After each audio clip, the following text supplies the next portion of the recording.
This is a Universe City podcast. Hello? Hello? Hello? Hello? Hello? Hello? Can anyone hear me? I'm sending this call via radio signal in a desperate cry for help. After everything that's happened, this is our last form of communication right now. Things aren't what they seem here in Universe City. I hope someone is listening. If anyone is listening, my name is Radio. Radio Silence. The year was 2016. Alice Oseman's second book, Radio Silence, was published. With external pressures from family, friends, uni, and general life, Aled Last's only escape was a weekly post-apocalyptic sci-fi podcast. Aled's podcast persona, Radio, comments on the challenges and mysteries of Universe City, which unironically reflects Aled's personal opinions, relationships, and situations. The year now is 2024, and 3 years post-COVID-19, one could argue that we were once in our own apocalyptic or unimaginable world. A world which forever altered our thoughts, behaviours, and emotions. Many things that we have once known have changed since those dark, unmentionable years. Uncertainty and paranoia ate us alive from the inside, swallowing our senses and taking rationality down with it. The struggle was large. Some, they're still struggling. The numbers are jumping around like pinballs. The casualties, the sicknesses, weeks and months of not knowing what's going to happen when we reach the other side. False starts and farewells, all happening too soon. But now, a different radio has taken over. I'm going to be exploring the themes of uncertainty, isolation, and human connections. Something that was recently taken away from us, and we have only just started rebuilding. I'm getting to the bottom of why genuine connections with others are important in a world where we are simultaneously connected and disconnected from the world. With a few taps of a screen, we can instantly connect with people, yet we're all about headphones in, leave an empty seat in between. I'll also be joined by Dr. Lewis Sullivan, a professional therapist from a local university here in town. With his experience, I hope to bring some clarity and reassurance, especially at a time we need it the most. It's been exactly 2 weeks since the government declared a state of emergency on Universe City. The streets have been deserted, and with the power slowing down, hopes of returning to normality are dying as well. Everything is becoming a test of resilience. Who will last the distance? Who will crack under the pressure? What do we do now? Why did this happen? Is there anyone behind this? They are all decent questions, old sport. I don't have the answers right now, but I intend on finding out what they are. I'll keep you updated. Everyone has kept to themselves recently. I don't really have anyone to talk to but the idea of you. This radio may be old, but I believe it has more power than one would think. That's funny. I just realized, even in the apocalypse, we still rely and depend on technology over our own kind. We are so absorbed in chasing and seeking the digital world that we don't even bother to talk or look at the people who are around us. It's funny how some things will never change. Dr. Lewis. I knew him before the tragedy. I was on a walk through the streets today when I saw him. We were talking and his insight on the situation was very valuable. I managed to record a few of his answers. Dr. Lewis, how have you been? Oh, I have been. It's a great question. I think good according to the situation. Could be worse. Health is here, family is fine. That's all that matters, I guess. Yeah. So, about the things here that are uncertain, there's so much that we don't know here in Universe City. Yeah, is it a bit frustrating, yeah? Yeah, very. And we need to cope with it. We need to accept it. I start to get used to it. I don't know for you, but this notion of uncertainty Yeah. start to feel like normal. The thing about uncertainty is that everyone will behave in different way. This kind of person may experience drastic change in mood. their sleep and appetite patterns will change. This is also linked with stress, anxiety, depression, panic attack, all this kind of emotion coming from like inside that you cannot control sometimes. And you need to be able to be aware of it. How do you deal with it? I don't really deal with it, to be quite honest. I do struggle a lot with the anxiety and the fear of the unknown, especially. Does this lead to not good sleep at night? Yeah, I do struggle to sleep at night as well. Do you have any advice to subside the fears? These tools we can help you, but there's no definitive answer. And sometimes it will be a mix of elements that you can bring into your life that will help, but nothing will. It's not. If you start to follow a few of this advice I will give you, it may help you, but it's not. Doesn't mean it's gonna fix the situation 100%. Yeah, there's no real fix for these really heavy emotions that we're all dealing with at the moment.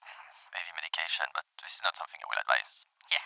You know, at time like this, with so much event going on, we can feel that like the mental health of the population is kind of left behind. But it's a really important issue that we need to fix. How's your mental health recently? Mental health hasn't been too great. Just thinking about all these things that are happening in my life and how I can solve them and help people and just find that peace again that we once had. Like, she's kind of gone on. Is it gonna come back? Honestly, I have no clue at this stage. It's too early to tell, and I just think we got to do more discovery and research into what university is actually trying to tell us or warn us about, or because everything has happened for a reason. We just got to get to the bottom of that reason. Yeah, why? She's like the universal question, like why? Yeah, exactly. Yeah. Why has this all happened? Why to us? But yeah, a lot of depression going on. I think a lot of people feel lonely on this lack of physical contact because no one sees each other. It's really hard to meet new people or to meet your friend. And you know, as humans, we need to be social. We're a social animal. We're not like a spider. We can live in a corner of a wall by himself. As long as there's some fly coming, sometime it's okay. We're not like, we need a physical interaction. We need to speak to each other. We need to feel alive, I guess. Yeah, it's almost like we've been so isolated now because of the things that are happening. Like, we can't go out and do our normal day-to-day lives, and it's really hard, yeah. Since we're all isolated now, it's hard to make like genuine connections with people, even like meet up with people on the street like we used to do. Okay, I'm glad to meet you today. You're the first person I've seen in like 3 weeks, and like it's such a good feeling. Very. It's good to see a familiar face like around. I feel better. Yeah. I don't know for you, but today I feel great. It does raise the spirits a bit. Yeah. Yeah, that's why it's important in your life to have genuine connection with people. Can be stranger, can be family, can be friend, can be work. But making healthy and genuine connection goes like beyond simply avoiding feeling of loneliness and isolation. Our relationship impact all dimensions of our well-being, including physical and mental health, as we speak before, and our ability to flourish in many facets of life. Relationship or lack of it may have a big influence on your well-being. Some nights I lie in my bed, alone. I used to dream about how things were before. Hypotheticals, planning out my day, being excited about a new book or show to be released. But now, I just lie there, staring up at the stars. The only warmth is from my own body and what little covers I have left from my bed. I haven't been able to go back there for some time. The memories are distant enough now to forget. But I can feel them lingering back there each day. A place that used to be safe, now tainted black.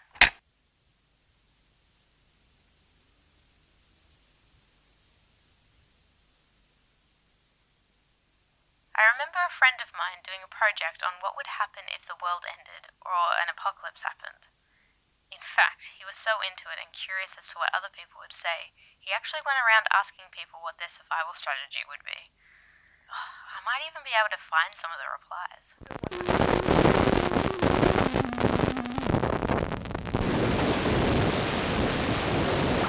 I would find an underground bunker, preferably in water, and hide there until I think it's over. I'd head to the bush and learn how to farm, yeah. I'd hightail it out of the city, that's for sure, because I feel as if they're going to destroy buildings and humans and all that first before they go out into the country. I think I would barricade myself in like a supermarket or a shop so that I've got lots of food and survive, yeah. Okay, I think I would choose the simplest way, kill myself before tomorrow coming. See, the thing is, with an apocalypse, the problem is that we're doomed in terms of soil poisoning and stuff like that. If it's a disease, go to the most remote, isolated area in the country you can think of. I guess my first instinct will be go rob a bakery. No? Get fresh bread one last time. Grab as much medicine as I possibly can, because pharmacies are the ones that are last hit during an apocalyptic scenario, as everyone goes for food and water first. So it's better to have medicine over food and water in the starting days, because then you can trade for it. Pharmacies are generally the first go-to because everyone goes and rushes to the supermarkets first. We have an area under the house that we can make livable for sleeping quarters. Cooking would be an issue, and we could run some water under the house so we could wash it and clean.